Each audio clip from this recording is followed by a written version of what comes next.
All right, what's going on, everyone? Greg Helbeck here. Welcome back to another episode of Pave the Way Podcast. I'm super excited to talk things digital marketing today with my buddy Brandon Bateman out of Bateman Collective. I think you're up in the Utah area, right? Yep, that's right, Greg. Now, it's interesting you're saying Utah because I drove in May from San Diego to New York in my car, and I happened to stop in Utah, which I've been there before. And I got to say, man, Park City, Utah in the summer is one of the most beautiful places I think I've ever seen. I was just hanging out at this resort by myself for like 3 days and just hanging out in the mountains. And I absolutely loved it. So, man, you certainly live in a beautiful place. Yeah, it is amazing. Sometimes I ask myself why everybody in the world doesn't just live in Utah. Yeah. But it seems like they're starting to. So, maybe that'll change a little bit. Well, But I'll yeah, tell you we what, got be careful what you amazing. wish for. Yeah, exactly. I don't wish for that. I just wonder why everybody's so dumb as to not live in Utah. But I don't necessarily wish for them to come here. But it is, beautiful in the summer, beautiful in the winter. Awesome place to live. That is a long drive, though. How long did that take you, San Diego to New York? I did a trip out of it. So I think it took me like 10 days total. I stopped all over the place, Utah, Vegas, Arizona, not Arizona, drove through there, but then, like Iowa, Nebraska, the typical Midwest, and then the Rust Belt, which is like Ohio. And, it's a dump over there, but, hopefully no one from Ohio is offended. And a quick question about Utah, by the way. Yeah, it took like 10 days. Now, do you guys get like a beautiful fall season where like the trees are like, and changing and it just probably looks like the picture of a magazine or whatever? Yeah, kind of. I mean, we're not as heavy on the trees as some places. We are officially in that season right now. So if if you look at the mountains out here now, you can see they're all kind of red and orange. But the trees don't. We're not quite as heavy on trees in the valley here as we are in the mountains. So the mountains get a lot of precipitation. You're going to find a lot of trees there, and it's really pretty. But then you come down to the valley, and it's kind of like a desert. So all you got to do is a little drive, but it is a little bit different than some other places in that sense. Interesting. I actually know what you're talking about because I was in Salt Lake City for the first night and that was like a valley. And then I drove up to Park City. I took 80 for like 20 miles. And then obviously I was in the mountains. So I know exactly what you're talking about. That's the beautiful thing of the Western area of the US. Like you could literally be in the mountains and then 20 minutes later, you're in like the desert valley and it's just a cool place. So I really, a little jealous for where you live. I mean, I live in San Diego, so I can't say that, this is a terrible place to live at all. I literally live about 2 minutes from the beach where we're standing. So I'm definitely very blessed. But I know the listeners are like Greg and Brandon. I know you guys like talking about where you live and flexing on that, but I want to know how to get really good at digital marketing. So that's why I brought you on. If people are not familiar with you, you're a digital marketing expert. You run a firm called Bateman Collective. Your clients are, a few of my friends are your clients. So we know a lot of the same people. We run the same circles. So today I want to really just cover what it takes to be very successful with digital marketing. I know that's a very broad question, but I want to just make sure the listeners can get a few takeaways from our call today where they can listen to us and they can write some notes down if they're not driving, and then they can implement those things that we're going to share on today's podcast so they can become better digital marketers. So just to set the stage before we start to get into the nitty gritty, why would you say digital marketing can be a very good strategy for real estate investors to get more deals? And I know the answer to this, but for someone who's not familiar with this, maybe we can just kind of start with that. Oh, that's a good question. I feel like I answer that question a lot too. So, I mean, digital marketing compared to the other channels, I think it's pretty much universally agreed amongst real estate investors, people in this world in general, that the internet's not going to go away, and that the most likely scenario is that more and more people are going to find the companies that they end up doing business with online. So I think probably the biggest motivation for anyone to get into digital marketing now is just the sense of future proofing your business, understanding that some of these other marketing channels don't have as much of a lifespan as digital most likely will. And there's a lot of value to that. But it isn't just hoping for the future. Like digital marketing does produce results now, and we're seeing that a lot of people are finding the companies that they do business with online now. Fun fact, if we're looking at, let's just take Google, for example. Google's a channel where people search and they find companies that they want to do business with sometimes. If we're looking at people searching for companies to sell their house to with some type of motivation, either like as is or quickly or for cash or whatever the case is, we're seeing that that's been more or less flat since Google existed. A little bit of growth as Google grew as a search engine, but more or less flat. But in the past 2 or 3 years, we've about doubled in search volumes just for some of those really motivated keywords. And you can say that, it could be a variety of things. It could be because of iBuyers making it more normal to sell houses quickly or for cash, or you could say it's because the old people that don't know how to use Google are aging out, and those that are, the new old people actually know how to use Google, or use Facebook or whatever the case is. You could blame it on a whole bunch of different things. But the moral of the story is, we're seeing trends even in the digital data that we have here, that it's a quickly growing channel, and more people are finding the companies that they're going to do business with in these ways. So that's the core motivation, is just being where your sellers are. And a lot of your sellers spend a lot of time on Facebook. A lot of your sellers are searching for solutions on Google, and based on online signals, kind of in a different way than you could with other marketing channels, you can capture more deals.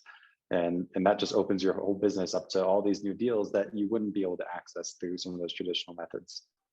You said that perfectly, man. And that is something that I'm seeing. I'm actually getting leads. I mean, I do, we have a little bit of SEO we've built over the last, handful of years. We've made a good amount of money from it, but I'm noticing that older people, like you said, are going on my website, and they're filling out forms. It's not just people who are, 30 to 45 years old. We actually have a house. Well, this guy was probably 50, but he went online and found us. We bought his house and made some money on it. And we actually, this is funny. You're gonna like this one. We got a lead a couple of weeks ago from the internet. The lady doesn't have a cell phone. Can you believe that? She doesn't have a cell phone. However, her daughter definitely has a cell phone, and her daughter definitely uses the internet, and her daughter was the one who found us. So even if the seller themselves, right, is not the one reaching out to you, I get leads all the time where it's the seller's kids reaching out to me online. So, that's been actually a common thing I've been seeing. So I just think that people that listening to this show, they need to understand that if you don't have a website, in the simplest way, if you don't have a website, you just, that alone, I mean, is going to be a difference maker, but because people are going to want to look you up. So definitely take note of that for the listeners. Now, when it comes to another thing I've found too with the digital marketing, and we'll cover this now, is I know for a fact that I need to get less online leads to convert a deal versus doing mailings and calling and texting, and there's benefits to mailing. I love doing those 2-3 things. But when we get people reaching out to us right off the bat, we're seeing a different type of conversation. So I want you to kind of elaborate on that a little bit, because that is a serious thing that people don't spend enough time thinking about. Mm-hmm. No, it's a great question. And there's, probably 2 reasons. Like when I ask people, when we, eventually get on a call to talk about their digital marketing strategy, I ask them what motivated you. It's either that first thing or it's this thing that you just said. Specifically, I want leads to come to me. I'm sick of chasing them. And the reason is you get a lot of entrepreneurs. There's specifically real estate entrepreneurs.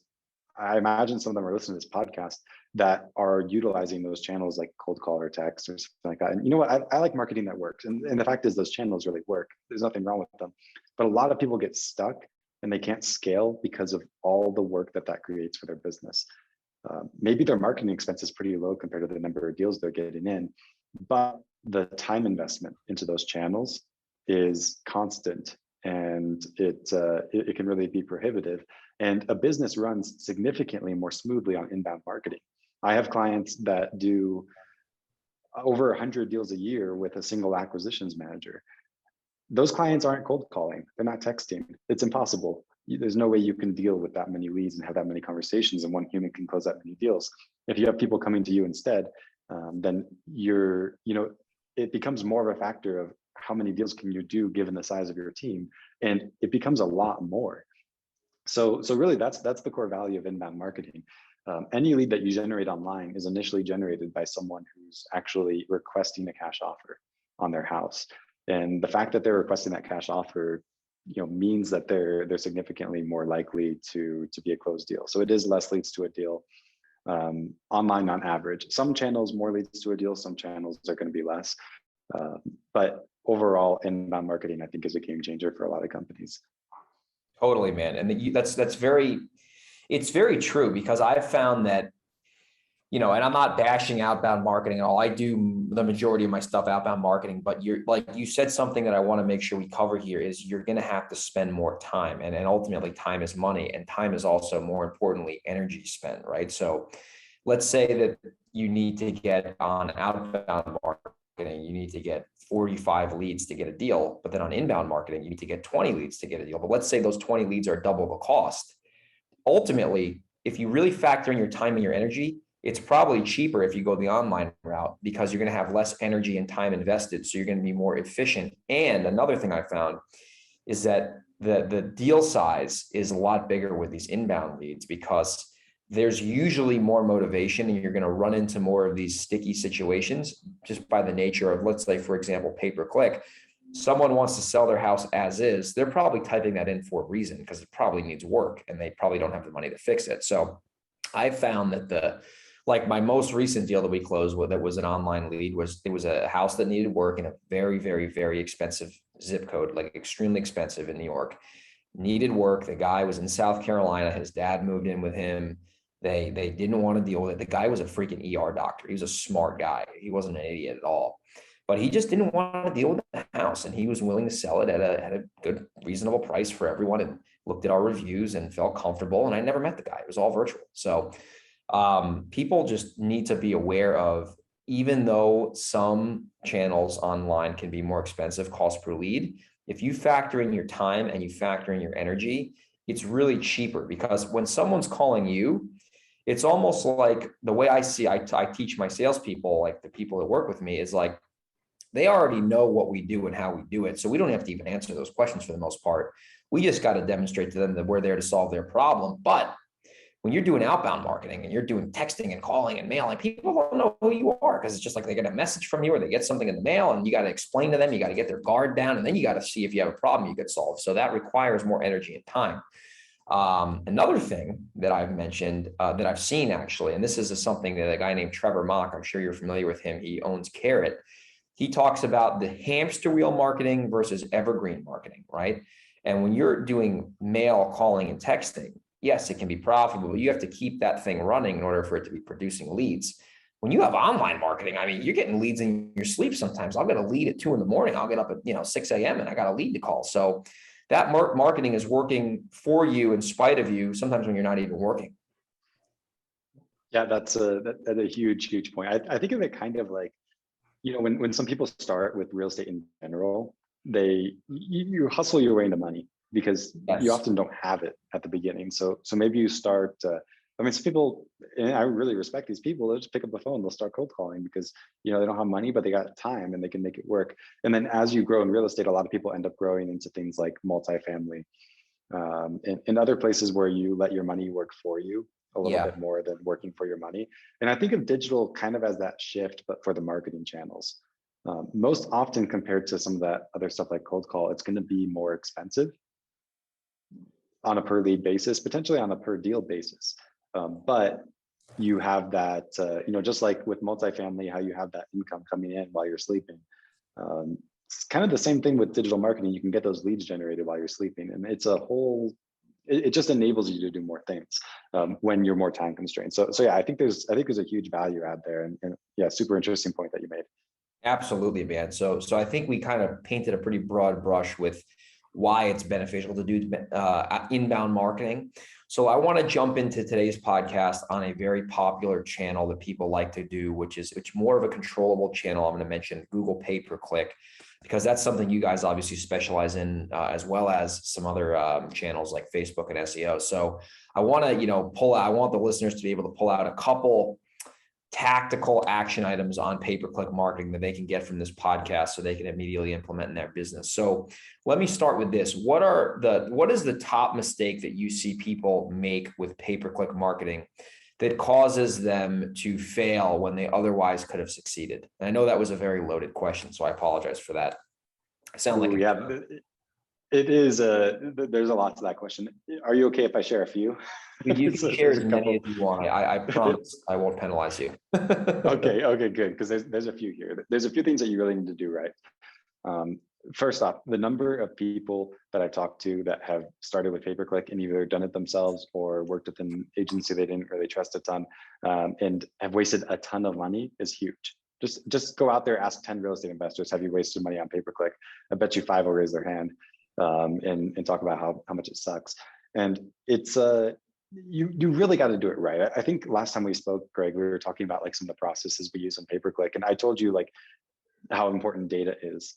I told you even to the point that I think you, being an intelligent person, if I gave you all of our data, if you were to run some pay-per-click campaigns and you were to do that against me, knowing this industry very, very well, but without my data, I honestly think that your campaigns would do better. And the reason is data is yes, that's a compliment to your intelligence. I'm glad you saw that way, but also to the data, because data is incredibly important in this industry.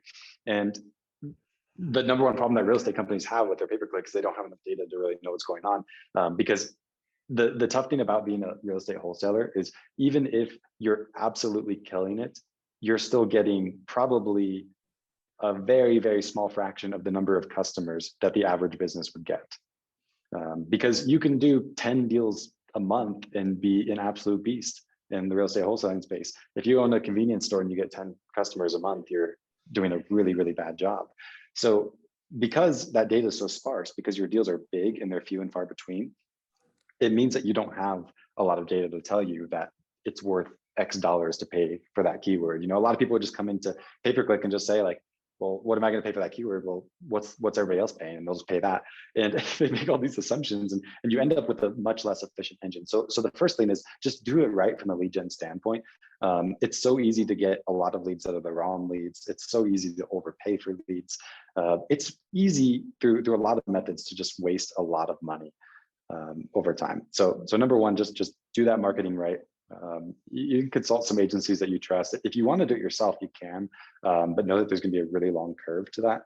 And I do know some people that have been successful with that. I've probably audited maybe 15 or 20 accounts in real estate of people doing it themselves. And I can tell you that 1 or 2 of them were doing it well in this particular industry. So, wow. So it's, if you're going to be that 1 or 2, do it, sure. But like, if you're not going to be that 1 or 2, then outsourcing it makes a ton of sense. The other thing to consider is you want to make sure that your business operations are ready to do this. This is outside of marketing. This is assuming you do your pay-per-click in an amazing way. You still have to manage those leads, and a lot of companies go wrong with this. And we see that the companies that are doing really well with pay-per-click, they have a whole different mindset than the companies that are struggling with pay-per-click but are still getting leads. And we kind of coach our clients through some of the operational things and things that you might want to change. The first thing that's really different about a pay-per-click lead versus say a lead from direct mail or cold call or text is that urgency is critical. The amazing thing about Google is that you can understand someone's intent because people type into Google exactly what their intent is. They say that they want to sell their house for cash or as is or whatever the case is. But by the time that someone goes to Google and they start searching for that solution, that's the time when they're ready to make a decision. So the fact that they're searching that right then usually means that there's some urgency attached to that. Not only that, but they also have in front of them a whole bunch of other people that they can reach out to. Nobody has any trouble finding a wholesaler or a flipper on Google. They can find probably 100 pages of them. People that are going to be willing to call them back. So what happens sometimes is someone goes through one of the listings and then they fill out information on a form and request a cash offer, and then they go to another one and they request a cash offer, etc. And the person who calls them first gets an appointment really quickly and ends up doing a deal. The person who calls them second ends up being too late, and the kind of feedback that they give to their marketing team is these leads are unresponsive. They never answer the phone. Meanwhile, their phone's buzzing in their pocket while they're signing a contract with one of your competitors. I had a client that decided they're a pretty big player here in Utah, and they decided to really see what they're missing out on in all their marketing channels. So they made sure that they were on every single wholesaler's list, everybody that they could find. They had someone who's like out there finding new lists and stuff like that for newer wholesalers and just trying to be on every list and then mapping the deals in their database to like if they ever got those leads. Yeah. They became extremely depressed about is how many times they got a pay-per-click lead, and then that person never answered the phone, yet a few days later, their competitor's sending that deal out to their list. Oh yeah, I've seen that for sure, especially in Texas and in California. Yeah, in these competitive markets, it's super, super common. But the key point is urgency. So a lot of people think of like sometimes I ask my clients, how quickly are you getting these leads? And they're like, oh, super quickly, definitely same day. And that Oh tells me my right there, gosh. like that's screwed up. Yeah, like that's way too long. What we tell our clients is seconds, not minutes, when it comes to getting to the leads. Because how long does it take for someone to find the next website in the search results, request an offer, and then have that person call them? The answer, about 60 seconds. And if someone else is on the phone with them before you're on the phone with them, the chances of you getting that deal are extremely low. And that's where some people say that pay-per-click leads are unresponsive, that they don't work, whatever the case is. I think pay-per-click of any channel probably has the highest percentage of leads that end up being deals somewhere. The question is, are you going to get that deal, or is someone else going to get that deal? Because they also tend to be pretty competitive leads. So urgency is something you want to pound into your head if you're going to do pay-per-click. And not only you understanding it, but your team. I just had a conversation with one of my clients last week, and I asked them, how quickly are you getting to these leads? Because they're telling me a lot of people are ghosting them and stuff like that. And he said, oh yeah, within 5 minutes for sure. And I said, how do you know that? He said, well, it's because I told my team that they have to get to them within 5 minutes. And I said, okay, well, really 60 seconds would be better, but 5 minutes isn't horrible. That's weird that they're not responding to you. I say, can we check a couple leads? So we check a couple in his database, and we look at when did it first come in, and we look at when did the outbound call happen. Firstly, we check 12 hours is the gap. Secondly, we check 5 hours is the gap. He had no idea that his team wasn't actually as quick on these as he thought they were. And the key point here is that whatever is measured improves. If it's Oh yeah. You your there? team to actually still hear me, Greg? Yeah, you're good. You're good. We got a little audio glitch. We're back at it. Okay, perfect. But yeah, I highly recommend my clients when they get started with pay-per-click, set up a weekly meeting with your team specifically around pay-per-click, where the key metrics are: when we get phone calls, are they answered? When we get leads, what speed are we getting to those leads? And when the leads come in, how urgent are we with appointments? These are the kind of leads that when you call them and they say, yeah, can you come by Friday? You have to say, well, I'm on my way to your house right now. Does right now work? And keep them on the phone until you get there, and then close. Don't leave till you get a contract, because you have to assume that other people are going to be talking with the seller.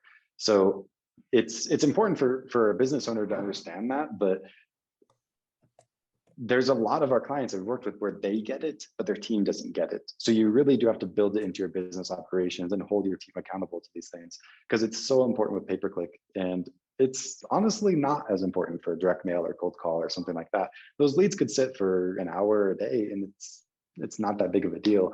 But with pay-per-click, if you can't be urgent with the leads, you're going to lose deals for sure. Dude, you said that so well. And it's funny you actually say that, because I had a house that I'm buying that the guy did the same thing. I called him back. He called me. I called him back right away. It was an online lead, and he had other people he was going to talk to. I said, if I can get this done now, would you sell to me if I can give you your price? And he already had a good price. And because I called him back first, he sold to me. So the other guy, probably my friend, because I know all my competitors in my area, isn't getting that house. I'm getting the house because of the speed to lead factor. So that is probably the number one thing you need to be aware of if you're getting these leads, because that it will make or break the success of these campaigns. Absolutely. And then there's one other thing, just for online leads in general. We talked about how leads are more qualified when they come through online channels because they're inbound. Oh, yeah. An example of this, we had a client in Atlanta, and this client was spending something like $10,000 a month on Facebook ads for 4 months. After 4 months, I'm talking with them, and they don't have any deals. So they spend about 40 grand, no deals. And they are basically saying, Brandon, what the heck? I thought you said this stuff works. And I'm just saying, like, you got tons of leads. Like, I don't know what's going on here. Everything, like, the metrics are fine. So we dig into it, and I'm like, well, why aren't you getting deals? They say, well, the leads aren't qualified. So we dig into that, and we end up kind of seeing that this company, by the way, is they are not a company that struggled to close. They were getting tons of deals from cold call. I think they were doing $300,000 a month or more off of cold call deals every month. They Yeah. had a talented acquisitions team. So a lot of people tell me like, oh no, our guys are good closers. This isn't a problem. That's not exactly the problem, because we work with a lot of good closers that just struggle with digital leads. And what we found in their team was a few different things. One, they had a little bit of an urgency issue. Two, they had this mindset that was almost seeking to disqualify a lead more so than seeking to qualify a lead. In other words, they were assuming that a lead was unmotivated until they could prove that it was motivated, instead of assuming it was motivated until they had reason to believe that it wasn't motivated. And Interesting. That's an interesting way to think about it. I never thought about it that way. Like because there's a reason they're reaching out to you to begin with. So you should almost try to see what's going on versus the other way around with the outbound stuff. yeah, exactly. And basically to give a little sideline story on that scenario, like that specific topic, like my client here in Utah, he does this story of they had this digital lead, and it comes in and then they call, text, voicemail 3 times and can't get a hold of the person. And basically what he's saying is sometimes we write this story in our head that like they actually weren't that motivated, right? We try to justify our actions. We justify the fact that we can't actually succeed. This client, they actually chose to drive out to the person's house. They found that the person's phone was inside and they were moving their stuff into a moving truck. They were moving out of the house, but they didn't have a buyer yet. And it was a smoking deal. They ended up making, I think, $130,000 on that deal just by driving by based on the online form data, because the person looked like they were really motivated based on what they filled out, but they never answered the phone. But anyways, that's the kind of action that you end up taking if you assume that people are motivated until they can prove otherwise. But going back to this client that we had in Atlanta, they had to retrain their team, and basically some of the elements that we tell all of our clients to teach their team, they implemented things like setting an appointment if you can, if it seems like there's the slightest hint of motivation. And what they were really scared about there is if we set all these appointments and then we waste our acquisitions manager's time because they end up going on all these appointments that aren't fruitful. What our clients are typically finding with this is if they just take digital leads and they verify, the way that they qualify is they just say, this is a seller and there's the slightest hint of motivation potential here, or we don't have any reason to believe that they're unmotivated. If those things are true, set an appointment, and they're finding that their appointment conversion is actually better than it is with other marketing channels, even if they're that loose with the way that they set the appointments. So this particular client, just by retraining their team on those things and retraining them on what is a qualified lead and not being quite as strict with that in digital marketing, the following 4 months after that, they spent a similar amount of money on the digital marketing. They did 17 deals. Wow. Look at that. They were passing up opportunities. Process. Yeah. Exactly. And that process was working with cold call leads. That's a thing. This isn't a company that didn't know what they were doing. They were doing really well. But the digital leads are different. And that's where I see so commonly like companies that are really good at digital marketing, they struggle with cold call. Companies that are good at cold call struggle with digital marketing because it is such a different process and it's hard to get your team on board with that. But if you're going to do it, you have to make sure that you're treating it differently. You assume that there's motivation unless proven otherwise. You treat things with extreme level of urgency and you do your marketing right. If you can check all those boxes, it's very likely that you can be successful. Man, that is such a good point. I mean, this alone, this conversation is worth $50,000. So we'll be accepting our consulting fees after the fact in the show notes. Just kidding. Man, that's such a good point. And it's almost like you have to literally rewire that process because of the nature of the marketing. And as I say, and as you believe, not all leads are created equally. And in digital marketing, there's a reason they're reaching out to you and you got to be aware of that. So, man, that's such a good point. So next topic I have here for you, this is more relevant to recent, where the market's going. I know a lot of people who are doing digital marketing as their only channel. And what they're doing is they're seeing their cost per lead in their local market getting really high. Like let's say they're in San Diego or Phoenix or Salt Lake City or Dallas, somewhere where it's really competitive and those leads are few and far between, even though there are a lot of them, but their cost per lead is higher. So what they're doing is they're actually, and I want to get your thoughts on this, they're basically doing this nationwide approach and running PPC campaigns to where they have certain keywords they're bidding on, but their geographic targeting is the whole country. So what are your thoughts on that? And do you have any clients right now who are doing that strategy with your firm? Yeah, excellent question. This is kind of a recent trend. I think it's been pretty popularized by some gurus like Sean Terry and Nick Perry that Yes, have kind of done this exactly. with their own businesses. And we do have clients that are doing this. At this point, there's still the minority because there's just not that many people doing this. We have lots of clients that are just like stable in their own markets, but we've done a good deal of marketing like this. Here's how I would summarize it. You'll hear some people pitch this idea to you like this solves all your problems, because right now, like nobody has a dispositions problem usually. They have an acquisitions problem in this kind of Yes. market because there's buyers are everywhere and sellers are impossible to find. So they try to turn to strategies like this. Here's how I think about this. I think of it like trading your acquisitions problem for a dispositions problem.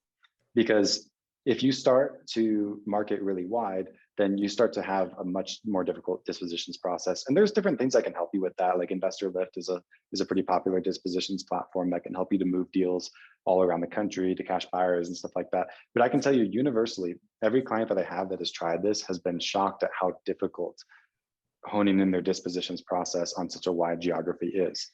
That said, acquisitions in this level is killing it. And those who have been able to figure out the disposition side are doing really, really well.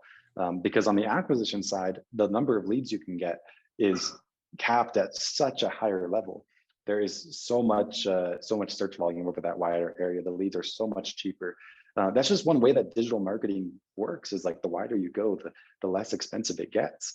And it's a huge advantage. You know, if you're doing cold call and you're looking at like you have one county where you have 10,000 records and another county where you have another 10,000 records, you can only call 10,000 people, you know, it doesn't really matter that you have that second county.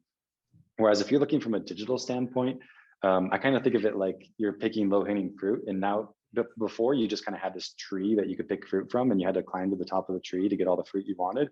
And now you have this whole orchard and you can just kind of walk by picking whatever you want. It's way, way easier.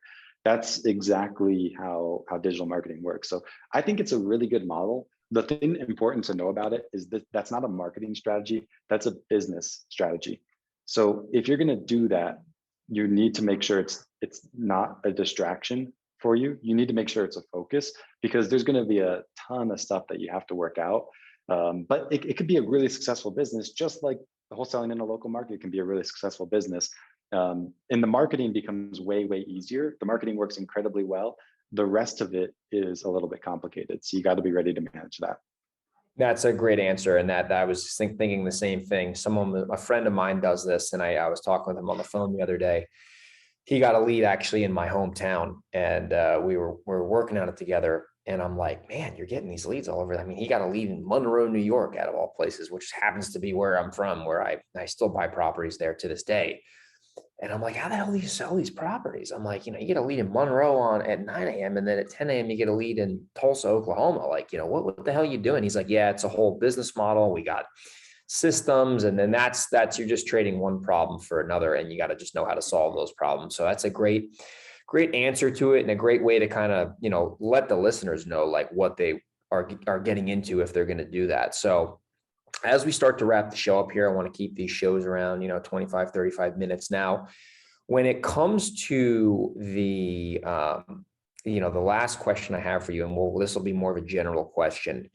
This is more of a general question. Now, if you were, let's say that someone who has some money to spend on marketing, so they're not flat broke, they want to have success, and we'll define success as a steady flow of deals that they're closing on a 6-month runway, because everything takes time. What kind of action plan would you recommend them if they asked you like, hey, I want to start doing deals consistently in the next 6 months? I know there's going to be a ramp up time, but what would you advise them if they had a reasonable budget in terms of a mix of PPC, SEO, and Facebook, Instagram leads? Good question. I think some of it does depend on where the budget is. We find that a lot of our clients that have more budget, we're finding that all 3 channels can be really good for them. And sometimes doing all 3 gives you more diversification. We see that our clients have a better success rate. So I really do think that's the best way to do it, in my opinion. But if you have a smaller budget, I think that can spread you too thin, and it officially becomes better to make a really good choice about what channel you want to pursue. There are, as for which channel works better, what's going to get you more consistent deal flow and stuff like that, I can tell you that Facebook ads is on average our highest ROI channel. in terms of the ones that can produce immediate results in a 6-month timeline. That is because Facebook leads are really cheap. Facebook lead quality is not quite as high quality as PPC. So if people don't like it, it's because it's not as inbound as PPC is. It's a lower lead quality, but the deals tend to be a little bit bigger than PPC, surprisingly, and the lead quality is not horrible. It's about half what a PPC lead quality is when you end up paying usually a third or a quarter the cost for the leads. Of course, market dependent. We find that some markets are working better for PPC or Facebook ads. So usually if someone comes to me with like a pretty small budget, Facebook ads is our first recommendation, unless we just know something about their market that it's not good for Facebook for whatever reason. As the budget grows, I think Facebook and PPC is a great mix. And then adding SEO, I think, is really smart. The important thing to understand about SEO is it's not going to contribute to your 6-month timeline, most likely very well. You can start to get some traction on SEO in a 6-month timeline for sure, but consistent deal flow from SEO is something that often takes much longer than that. So if you really are just looking at, like, say, a 6-month timeline, SEO is most likely an expense more than a ROI. But over, say, a 3-year timeline, SEO could very likely be your most efficient channel out of all the digital marketing channels. So there's a few things to think about there. But does that sort of answer your question? Dude, that is the best answer you could have said. Obviously there was no right or wrong answer, but no, that was explained extremely well, that people can take and obviously, implement. They can take what we're talking about here with that last question and obviously putting a plan together with that. So that makes a ton of sense, especially with the SEO, because that's like, you're going to have to chop that tree down for a long time before it starts falling over and producing money. So phenomenal answer to that question. Now, as we wrap the show up here, if people, are listening to this and they want to do it on their own, obviously, they can take some stuff just from this podcast alone and implement it. But if they want to hire your firm or just look more into maybe working with you guys or just seeing if you guys could be a fit, what is the best way for people to reach out and get in touch with you and your company? We'll make sure this is obviously in the show notes, so it's easy for them to check out. So what's the best way for people to get in touch with you? Yeah, great question. A great option is to email me. My email is Brandon, that's BRANDON @BatemanCollective.com. I'm sure you can put that in the show notes as well. Yeah, that'll be in the show.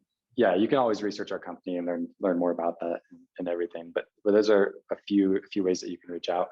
I'd encourage anyone, if you like, there's a few things that we can do to provide value. The first thing is kind of a consultation. Like that question that you asked at the end there is a question that a lot of people have. And the really tough thing about answering it here is it's going to be different for every company. So we're more than happy to kind of dig into the unique situation that anyone has and make some recommendations as to what they should do, because that advice does differ a lot based on your situation. And we have a lot of practice with kind of determining that. The other thing that people often like to reach out about is audits. We have an excellent service that we do completely for free called an audit. And what we'll do is, if you've spent money on digital marketing before, perhaps with another agency, or you've done it yourself and you have access to those accounts, we'll dig through those with you and basically figure out if it didn't work, why didn't it work, or if it's working, how could we make it work better? So we can kind of compare your data to some benchmarks to the rest of our clients. We can figure out where the drop off is. And hopefully we come to a conclusion at the end where we can say, for example, you are just paying too much for leads and fixing your landing page is going to get you a better conversion rate and solve that problem. Or it looks like the lead flow is fine.